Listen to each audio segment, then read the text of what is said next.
Ancoragens do pecado, terceira parte. Mas a vida prossegue. Se perdoardes aos homens as falhas que cometerem contra vós, também vosso Pai Celestial vos perdoará os pecados. Mas, se não perdoardes aos homens quando vos tenham ofendido, vosso Pai Celestial também não vos perdoará os pecados. Capítulo 1. Um crime nas sombras. A conferência de Luiz de Narbonne com o capelão do dia em Saint-Germain levou cerca de 1 hora. Ajoelhado, humilde, por vezes excitado, de outras quase lacrimoso, mas verdadeiro sempre, suplicava aflito terminada a exposição do melindroso drama que vivia. Desejo, ó sim, fazer duras penitências para merecer de Deus Altíssimo a clemência e a proteção de que tão necessitado me sinto. Rogo-vos, Monsenhor, pelo amor do Cristo crucificado, que supliqueis a Deus por mim, porque me reconheço aniquilado pelo infortúnio. E com a vossa reconhecida piedade, dai-me qualquer penitência, mas não aquela que me obrigue à separação da mulher que amo, porque eu vos desobedecerei, porquanto não sei nem posso viver sem ela. Trata-se de uma questão não apenas de vida como de morte, mas até mesmo da salvação da minha alma, pois sinto que, apartado dela, eu me perderei nos erros, escasseando-me forças, até mesmo para continuar alimentando a minha confiança em Deus. Exigi de mim, Monsenhor, que abandone o mundo e me retire para uma ermida, porém com ela, e nenhum ermitão será mais humilde e mais santo do que eu.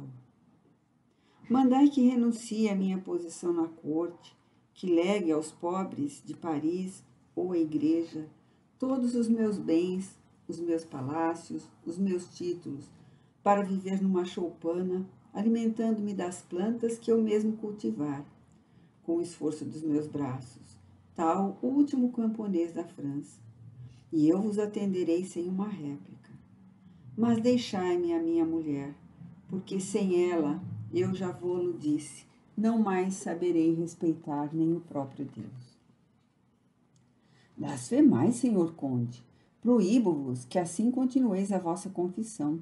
Um sentimento de tal natureza é ofensivo à divindade e brada aos céus. Sois religioso, fostes um quase sacerdote. Lembrai-vos de que Paulo esclareceu que a caridade, isto é, o amor é paciente, é resignado, é perdoador, tudo sofrendo e suportando de boa mente sem se revoltar. O drama que acabais de relatar é doloroso e terrível com efeito. Não creio que essa mulher, que jogou a própria honra pessoal para vingar na vossa pessoa a morte da família, que um decreto do rei, e não propriamente vós, havia condenado, que arriscou a liberdade e a vida com tão grande indiferença pelo que adviesse, possua um coração compreensivo bastante para que, esquecendo o sangue derramado sob o vosso comando, a vós mesmo se entregue, a não ser, efetivamente, perpetrando uma dessas vinganças que estarrecem quantos delas tenham notícias. Mas aquele que ama lealmente, a todos se consagra ao anelo de ser igualmente amado, estará sempre inclinado a compreender no coração alheio o ardor que o seu próprio coração é o único a sentir, a desculpar o ente amado das suspeitas que até a própria lógica dos fatos aponta, forçando-se uma confiança que a razão repele e os acontecimentos desmentem. Senhor, ela me teve à sua mercê, escravizado a seus pés, adormecido em seus braços. Volveu ele num esforço para si mesmo convencer do que afirmava. Poderia ter me assassinado facilmente e não o fez. Mostrou-me, ao contrário, desde o primeiro dia, uma ternura cativante. Afirmo-vos que desejou vingar-se, mas não o pôde fazer porque o amor surpreendeu-lhe o coração, tolhendo-lhe a ação. Angustioso silêncio seguiu-se, durante o qual não se saberia quem o mais apreensivo, se Luís de Narbonne ou o seu confessor. Aquele, porém, orava chocado e temeroso, iniciando já na própria mente, com os trabalhos da dor, o arrependimento pelos excessos dos dias execráveis de São Bartolomeu. Meu Deus, tende misericórdia de mim. Foi pela honra da vossa igreja que procurei arredar os traidores da verdadeira fé. Tende misericórdia. Mea culpa, tende misericórdia. Subitamente, sintetizando a decisão, o capelão murmurou confuso e sincero, incapacitado para outro alvitre diante da gravidade do assunto. Senhor Conde de Narbonne, vosso caso não poderá ser resolvido pelos homens. Transcende para além das decisões que me são atribuídas. Dirigi-vos antes ao clero maior ou mesmo à sua santidade. Sinceramente, creio que o exposto em vossa confissão alçou o limite onde somente as leis onipotentes poderão intervir. Se a mulher que amais vos quer, tomai-a sem nenhuma penitência autorizada pela minha incapacidade. Tomai-a e esperai que Deus decida. O penitente levantou-se esperançoso, murmurando, todavia, como tecendo sonhos róseos à beira de um abismo, a si mesmo se consolando na desesperadora situação em que se encontrava. Não me separarei dela, jamais. Partirei, sim, para a Itália ou para a Espanha dentro de alguns dias mais. Deverei afastar minha Otila, minha Ruth, das iras de Catarina, que a perseguirá, certamente, ao descobrir o engodo. Deverei, ademais, livrá-la dos possíveis processos que Arthur moverá ao descobrir a usurpação do nome de sua irmã. Sim, partirei quanto antes. É uma pobre órfã cuja família assassinei. Devo-lhe amor e proteção. Repararei o mal que lhe causei com a própria vida, escravizada ao seu amor. Chegou à nave da igreja, dirigindo-se ao local onde a deixara. Não a encontrando, nem assim se preocupara no primeiro momento, crédulo e bem intencionado, julgando com o próprio pensamento. Enquanto fazia minhas orações na capela das penitências, minha Ruth foi para o confessionário. Viu Monsenhor ordenar ao irmão leigo que a introduzisse. Sentou-se, pois, humilde e solitário, nos bancos franqueados ao público, que as sombras velavam, e esperou. Passaram-se longos minutos. Meia hora foi transposta. A igreja tornara-se completamente deserta, forçando-se a uma serenidade que principiava a impacientar-se. Esperou ainda alguns minutos. Finalmente, não se podendo mais conter, levantou-se, procurando aproximar-se do recinto do confessionário e entrever o interior em busca da silhueta bem-amada. A porta da capela, completamente fechada, indicou que o expediente fora encerrado desde muito. Retornou à nave, iludindo-se, já inquieto com a exposição, disse que desencontrara daquela quem considerava realmente esposa. Apenas reconheceu o noviço que o atendera de início. Conduzindo à confissão, interrogou: Monsenhor, o capelão onde se encontra? Retirou-se, senhor, para o descanso da noite. Mas a senhora de Narbonne confessava-se. Estou à espera. Ah, perdão, senhor conde. O acúmulo de serviço fazia-me esquecer da incumbência que tenho para vós. A senhora de Narbonne não se confessou hoje. Retirou-se da igreja acompanhada por um homem da vossa casa, um pajem. Tão logo entraste para a confissão. Eis aqui um comunicado que me confiou para vos entregar. Febril, Luís abriu o bilhete e leu. Sua Majestade, a rainha, chama-me urgentemente ao Louvre. Peço-te procurar-me ali para nos inteirarmos do que se passa e acompanhar-me ao regresso à casa. A senha será Condessa de Narbonne, para seres conduzido até a mim.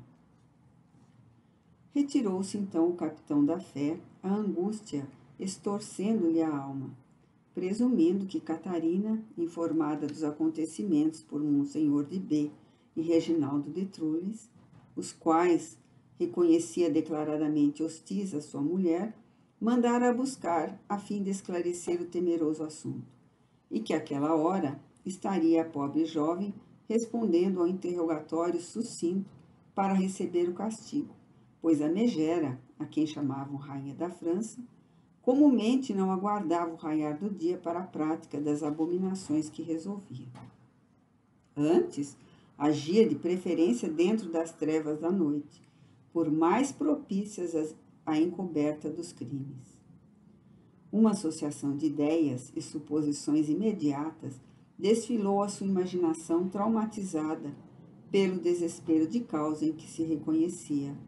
Tal sucede aos homens que, imprevidentes, impulsivos, inexperientes diante dos dramáticos embates da existência, se deixam vencer por uma série de circunstâncias fatais, que seriam evitáveis se, comedidos, pautassem os próprios atos à luz do raciocínio prudente e lógico.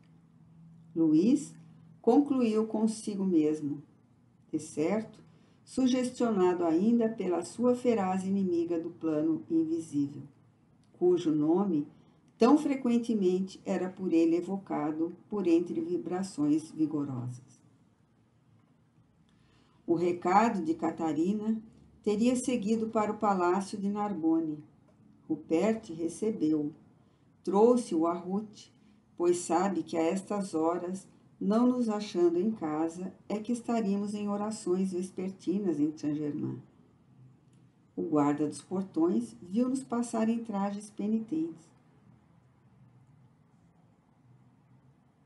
Precipitou-se então para fora da igreja, decidido a chegar ao Louvre dentro de menor prazo possível.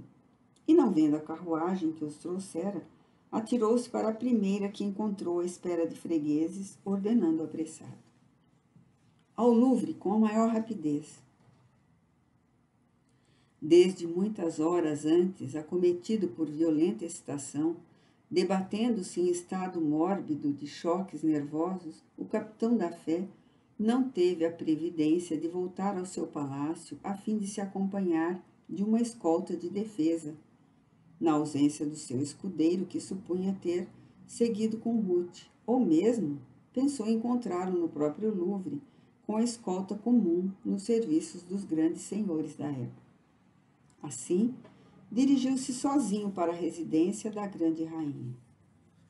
Enquanto, porém, o desventurado capitão da fé segue apressadamente pela escuridão das ruas de Paris, já imersas em silêncio, longe de suspeitar do tenebroso destino que o aguardava no fim daquela sentimental aventura, entremos nós outros no Louvre, antecipando-nos à sua chegada, e procuremos os aposentos da estranha governanta.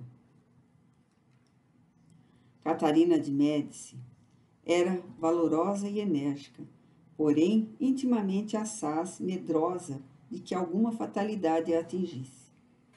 Cercava-se de defesas e cautelas, talvez descabidas, oriundas de uma auto-obsessão e de terror, certa de que a rodeavam perigos iminentes, pois ao dobrar de uma esquina daqueles imensos corredores do seu Louvre, poderia morrer, pensava ela, traiçoeiramente, e que qualquer dos seus filhos, ao se dirigir para o leito, igualmente poderia encontrar a morte sob os cortinados de seda, como comumente sucedia desde o passado a muitos ilustres príncipes da Europa. Essa mulher estranha, cruel, ao se presumir justiceira, desconfiava até dos próprios sentimentos, pois realmente não amava a ninguém, temendo enternecer-se e fraquejar no rigor com que agia a favor trono e da França, que jamais se apiedava de quem quer que fosse, cuja mente enfermiça pela sua malvadez a obsediava com 1000 espectros da própria criação imaginativa, além de realmente ser grandemente influenciada por entidades desencarnadas, malfeitoras, que desde séculos perambulavam pelas câmaras do palácio, à cata de aventuras com que saciassem as paixões nefastas, com as quais transmigraram para o invisível. Catarina, dissemos, comumente, dormia pouco, velando diretamente pela vida de si mesma e dos filhos. Nela, porém, o amor materno que aparentava existir cedia lugar à ambição de ver apenas o seu sangue, o sangue dos Médici, com as honras do trono mais famoso da Europa. Velava, portanto, mais pela dinastia dos Valois que pela vida e a felicidade de seus filhos Carlos, Henrique e Margarida. Velava pelo poder que impunha com mãos férreas, convencida de que os pulsos e os cérebros frágeis de Carlos IX não aguentariam dirigi-lo, e não pela felicidade pessoal do mesmo. Possuía, era certo, servidores fidelíssimos, aos quais cumulava de favores, pronta, não obstante, a exterminá-los de qualquer forma, se tal conviesse a ela mesma ou ao Estado. E certa de que neles o interesse sobrepujaria qualquer outro sentimento, tornando-o serviço. Não confiava plenamente em nenhum, e por isso fiscalizava pessoalmente, quando possível, a tudo, inteirando-se sempre do que houvesse, averiguando, intrigando, espionando, deduzindo, julgando, matando. Alguns dos seus sequazes seriam porventura mais odiosos do que ela própria. Outros, no entanto, colhidos pela sua rede infernal, incapazes de resistirem ao terror que ela inspirava-lhe, obedeciam-lhe cegamente às ordens, apavorados ante a perspectiva do destino que os aguardaria se lhes caíssem das boas graças. Comia e dormia pouco, e velava e trabalhava muito essa mulher genial que tudo via, que tudo sabia, tudo dirigia e resolvia sem outro cérebro que, em verdade, a ajudasse a raciocinar, pois que era déspota. Daí proviria, certamente, das suas grandes vigílias, do seu continuado esforço nervoso, aquela cor baça, mármore, cor decantada por tantos cronistas de todos os tempos que lhe emprestavam um aspecto cadavérico, e a magreza constante que depois dos 40 anos lhe acentuou as rugas das faces, tornando-se declaradamente feia. Por tudo isso, Catarina padeceria esgotamento nervoso, teria pressão arterial baixa, seria excessivamente neurastênica e despótica.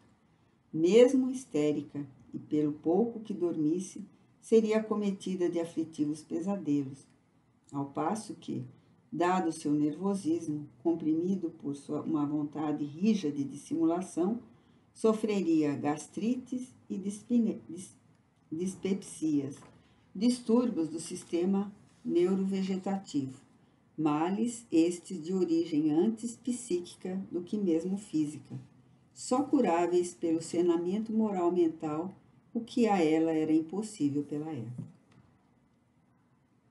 Essa mulher, que preferimos classificar de singular, porque em verdade obsediada pela própria mente, sempre atribulada por pensamentos pecaminosos e influenciada por entidades invisíveis inferiores, não só acreditava na existência de fantasmas, pois que os via, como até pretendia evocá-los, valendo-se de 1000 artifícios ineficientes, aprendidos em antigas lições de magia, afinando-se desta forma de mais a mais com as sombras do mal. Essa mulher também acreditava em tudo que seus servidores lhe dissessem acerca de pretensas conspirações para derribarem os Valois ou de assassínio contra as pessoas dela própria e dos filhos. Ruth Carolina compreendera nela tal tendência desde os primeiros dias, auxiliada que foi pelas informações de Otília de Louvigny, que por sua vez as obtivera de Arthur e de seu próprio pai. E igualmente acionada pelas individualidades inferiores do invisível, as quais atraíra por meio dos sentimentos ultris que abrigava, preparou o enredamento para ferir de Narbonne, uma vez que lhe seria impossível atingir o trono como tanto desejaria para vingar o massacre da família. Por sua vez, de Narbonne, colocado em sinistro encadeamento de prejuízos com as atividades deploráveis a respeito dos acontecimentos do dia de São Bartolomeu, não lograra inspirações protetoras para se furtar ao jugo perseguidor que sobre seus passos se avolumava com a presença do fantasma vingador de Otília de Louvigny. Não obstante, em consciência de ser sensivelmente superior às suas implacáveis inimigas, Otília de Louvigny, Ruth de la Chapelle e Catarina de Médici. O seu próprio senso de responsabilidade consciencial, acionado por seguras intuições e agravado pelos deméritos de existências passadas, advertiram desde a juventude de que seu destino seria atrozmente dilacerado pela mulher, e por isso mesmo dela se esquivara tanto quanto possível, até que deparara o anjo louro que o deveria infelicitar. Realmente, esse homem, em quem apenas o fanatismo religioso seria o censurável, esse mancebo modelar em todos os setores da vida, até o dia fatal de São Bartolomeu, fora abandonado, voluntária ou involuntariamente, pela própria mãe ao nascer. Fora atraiçoado pela mulher a cujos pés depositara o coração ardente de morredora paixão. Fora perseguido do mundo invisível pelo espírito de odiosa mulher que não soubera compreender nele o fanático instigado por leis arbitrárias de uma sociedade escrava do pecado. E não o verdadeiro perverso. Também fora castigado por uma rainha despótica, a quem respeitava e servia, a qual nada apresentaria em seu desfavor senão uma admiração invejosa e um insopitável despeito, compreendendo o credor de favores do próprio trono ocupado por seu filho. Ora, recebendo na manhã do dia cujos acontecimentos descrevemos, a artificiosa carta de Ruth, acusando de Narbonne de desejar assassinar o rei dentro daquelas próximas horas, Catarina de Médici, cuja mente não se apartava de motivos criminosos e a quem convinha o desaparecimento do infeliz capitão, deu ou fez que deu absoluto crédito à versão, autossugestionando-se de que a carta encerrava uma incontestável, terrível verdade. Tomou as necessárias providências a fim de deter o suposto conspirador, fazendo vir à sua presença um oficial da sua polícia secreta, ou antes, um dos chefes de seu batalhão de sequazes, que mantinha para os serviços da sua política, e deu-lhes a seguinte instrução: onde uma guarda oculta de 5 ou 6 homens vigorosos e bem armados pelas imediações dos aposentos de sua majestade, o rei, com ordens para espionar quem o visita. Se o conde de Narbonne porventura aparecer, pretendendo avistar-se com ele, matai-o sem vacilações. Vede outros tantos homens e disponde-os bem armados pela sala das colunas que antecedem os corredores de acesso aos meus aposentos particulares. Ordenarei para que os vigias comuns se retirem à hora aprazada. O conde de Narbonne virá ao Louvre a fim de me visitar à procura de sua mulher, a condessa de Narbonne, uma das nossas damas dos serviços secretos. Expedirei ordens para que as sentinelas dos meus apartamentos o deixem passar até a sala das colunas, desde que pronuncie a senha particular para este caso, isto é, Condessa de Narbonne. Hei de aparecer e falar-lhe, e quando o mesmo nome, Condessa de Narbonne, for pronunciado por mim ou por ele, que nossos homens apareçam e o prendam, atirando-os nos subalternos do declive. Agi, porém, com inteligência. O conde é valente e vigoroso. Poderá vencer-vos, matar-me, matar o rei, perder a França, pois descobriu-se que é perigoso conspirador que deseja apoderar-se da coroa.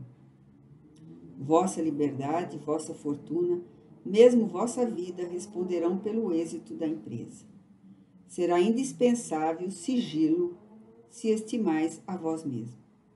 A Bastilha sempre guardou com fidelidade os servidores infiéis e pauradores.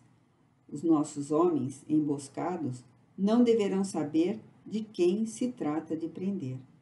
Não o mateis, porém, senão, em última instância, evitai feri-lo. E acrescentou em pensamento para si mesmo, com o olhar vagamente perdido no vácuo do pequeno gabinete onde se encontrava. É filho de Henrique. Não desejo agastar o fantasma do pai, fazendo correr o sangue do filho, o sangue dos valores. O oficial retirou-se submisso e disposto a executar fielmente as ordens recebidas, como sempre, o que, no entanto, a argúcia da grande rainha escapara fora que, escrevendo aquela carta, Ruth pretendia, acima de tudo, desviar as atenções de si mesma, a fim de que se tornasse possível sua imediata fuga para a Alemanha, conforme pretendia, pois, enquanto se perturbasse Catarina com a detenção de Narbonne e a expectativa da apreensão de seus supostos cúmplices, necessariamente não se preocuparia com ela, Ruth, senão para aguardar novas detenções.